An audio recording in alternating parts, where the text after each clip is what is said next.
Very good morning बच्चों। आज का करंट अफेयर हम देखेंगे। किंग अब्दुल्ला बिन अब्दुल अजीज़ अल सऊदी अरब 2006 में इन्होंने अपडेट किया था। रिपब्लिक डे 2006 को ये मनाया जाता है। 2015 में जो राष्ट्रपति बराक ओबामा अमेरिका के जो थे, इम्पोर्टेंट रिपब्लिक डे हैं ये।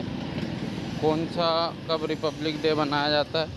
एशियन लीडर मल्टीपर 2018 में आसियान नेता कई मेहमान, ये ध्यान रखना। 2023 में राष्ट्रपति अब्देल फत्ताह अल सीसी, 2024 में राष्ट्रपति एमेनुअल मैक्रो फ्रांस और 2025 में राष्ट्रपति प्रबोवो सुबियांतो इंडोनेशिया। तो इनके साथ अपन आज का करंट अफेयर पढ़ते हैं। 28 जनवरी आज तारीख है। तो अपन पढ़ते हैं 2024 का आईसीसी पुरुष ODI cricketer of the year किसे नामांकित किया गया। 2024 का जो आईसीसी पुरुष ODI cricketer of the year किसे नामांकित किया गया, तो इसका आंसर आएगा आपका अजमतुल्लाह ओमरजई। अजमतुल्लाह ओमरजई एक अफ़गान क्रिकेटर है जिन्हें 2024 में उनके उत्कृष्ट ओडीआई प्रदर्शन के लिए खिताब दिया गया। दूसरा क्वेश्चन अपन पढ़ेंगे। 2024 में पद्म भूषण पुरस्कार किस भारतीय एथलीट ने जीता। 2024 में पद्म भूषण पुरस्कार किस भारतीय एथलीट ने जीता, तो पीआर सीरीजेस ने जीता। ध्यान रखना, पद्म भूषण जो पुरस्कार है 2024 का, वो किसने जीता, तो पीआर सीरीजेस ने जीता।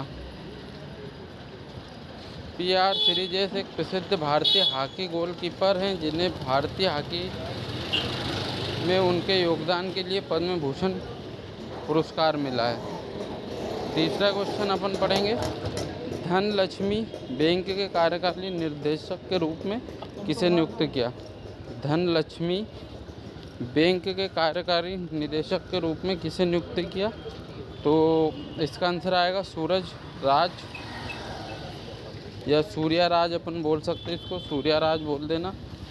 पी सूर्यराज को धनलक्ष्मी बैंक के कार्यकारी निदेशक के रूप में नियुक्त किया ताकि बैंक का नेतृत्व और संचालन दक्षता को मजबूत किया जा सके। कौन सा बैंक क्लेरिया 5 की एनसीआरपी इंटीग्रेशन सॉल्यूशन अपनाने वाला भारत का पहला बैंक बना, तो पंजाब नेशनल बैंक है भैया। पंजाब नेशनल बैंक भारत का पहला बैंक है जिसे क्लेरिया 5 एनसीआरपी इंटीग्रेशन सॉल्यूशन को अपनाया, जिससे धोखाधड़ी, जोखिम प्रबंधन व संचालन दक्षता में सुधार होगा। पांचवा क्वेश्चन अपन पढ़ेंगे। नागरिक उड्डयन सुरक्षा ब्यूरो के महानिदेशक डीजी के रूप में किसे नियुक्त किया। नागरिक उड्डयन सुरक्षा ब्यूरो के महानिदेशक के रूप में किसे नियुक्त किया, तो संजय अरोड़ा। संजय अरोड़ा को नागरिक उड्डयन सुरक्षा ब्यूरो महानिदेशक डीजी के रूप में नियुक्त किया। एसएसबी प्रमुख अमृत मोहन प्रसाद को नागरिक उड्डयन सुरक्षा ब्यूरो महानिदेशक के रूप में नियुक्त किया है। और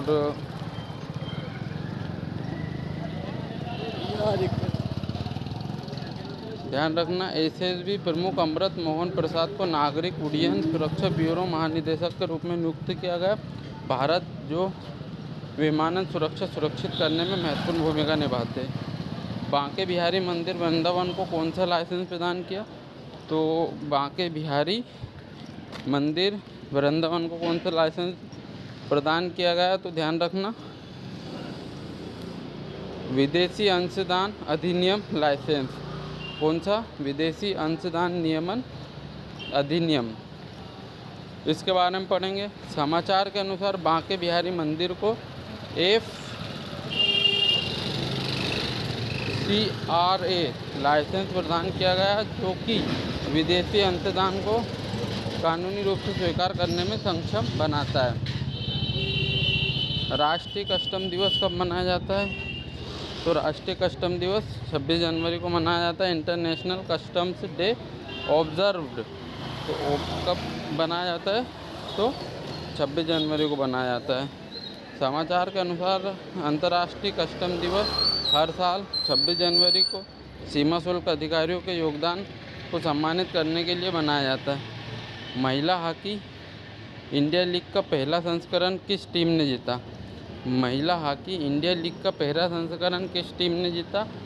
तो इसका अंतर आएगा उड़ीसा वॉरियर्स ने जीता, उड़ीसा वॉरियर्स से। समाचार के अनुसार उड़ीसा वॉरियर्स ने महिला हॉकी इंडिया लीग के पहले संस्करण में जीत हासिल की है। 26 जनवरी 2025 ये पूछ रहा है का क्या महत्व है? 26 जनवरी 2025 का क्या महत्व है? तो सबको पता होना चाहिए क्या महत्व है। नेशनल ज्योग्राफिक डे बोलते हैं इसको। 27 जनवरी 2025 27 जनवरी 2025 को क्या महत्व है? तो नेशनल ज्योग्राफिक दिवस है। इसका आंसर आएगा समाचार के अनुसार 27 जनवरी 2025 को नेशनल ज्योग्राफिक दिवस के रूप में मनाया जाता है। बांके बिहारी मंदिर जैसे धार्मिक संस्थाओं के लिए FCRA लाइसेंस का उद्देश्य है। बांके बिहारी मंदिर जैसे धार्मिक संस्थाओं के लिए FCRA लाइसेंस का उद्देश्य है। तो क्या उद्देश्य है? तो इसका आंसर आएगा विदेशी अंशदान को अनुमति देना। विदेशी अंशदान को अनुमति देना। तो अपन इसके बारे में पढ़ेंगे। FCRA लाइसेंस धार्मिक संस्थाओं को कानूनी रूप से विदेशी अंशदान स्वीकार करने की अनुमति देता है। अपना अगला क्वेश्चन, गणतंत्र दिवस 2025 के अवसर पर कुल कितने कर्मियों को वीरता और सेवा पदक से सम्मानित किया गया? तो गणतंत्र दिवस 2025 को कुल कितने कर्मियों को वीरता और सेवा पदक से सम्मानित किया? तो 942 सैनिकों को वीरता और सेवा पदक से सम्मानित किया गया। कौन सा राज्य हर वर्ष 2025 जनवरी को अपना स्थापना दिवस बनाया था? कौन सा ऐसा राज्य जो हर वर्ष 25 जनवरी को अपना राज्य स्थापना दिवस मनाया जाता है? तो इसका आंसर आएगा हिमाचल प्रदेश। क्या आएगा इसका आंसर? हिमाचल प्रदेश। तो हिमाचल प्रदेश इसका आंसर आएगा। प्रदेश के हर वर्ष 25 जनवरी को अपने संगठन उपलक्ष्य में राज्य स्थापना दिवस मनाता है। बालिका दिवस के अवसर पर किस राज्य ने सम्मान संजीवनी ऐप लॉन्च किया?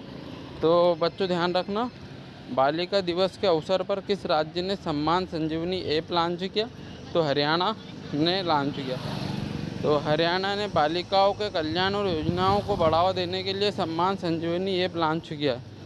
हाल ही में किस देश ने पहला अंतर्राष्ट्रीय पश्मीना महोत्सव आयोजित किया? तो हाल ही में पश्मीना महोत्सव नेपाल ने पश्मीना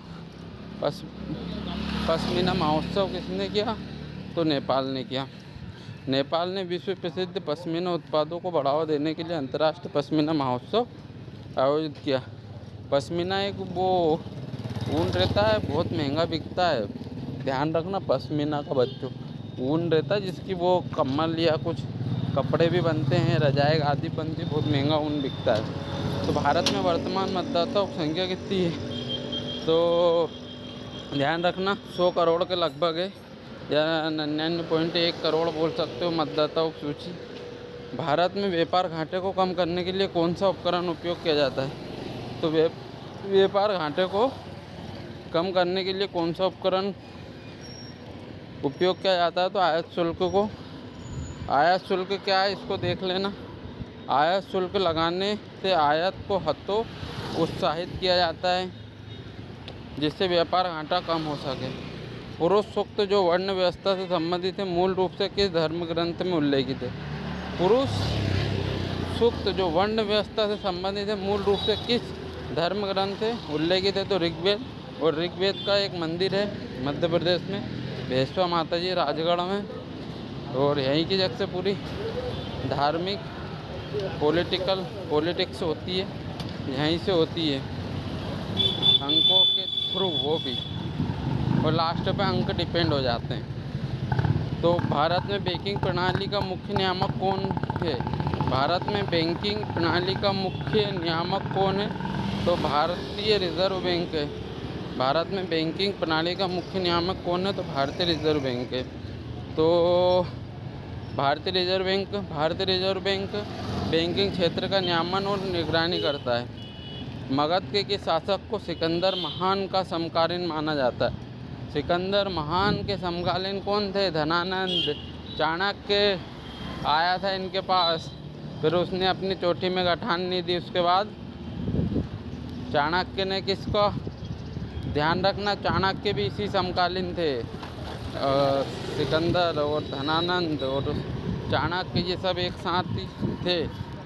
किस देश के प्रथम राष्ट्रपति सुकर्णो ने 1950 में भारत के प्रथम गणतंत्र दिवस समारोह के मुख्य अतिथि थे? तो किस देश के राष्ट्रपति सुकर्णो 1950 में भारत के प्रथम गणतंत्र दिवस समारोह पर मुख्य अतिथि थे? तो इंडोनेशिया के अतिथि थे भैया, ध्यान रखना इंडोनेशिया। अब इंडोनेशिया के प्रथम राष्ट्रपति इंडोनेशिया के प्रथम राष्ट्रपति सुकर्णो ने 1950 में भारत के प्रथम गणतंत्र दिवस लोग के मुख्य अतिथि के रूप में आमंत्रण किया।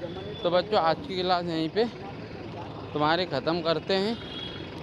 Bye bye, take care.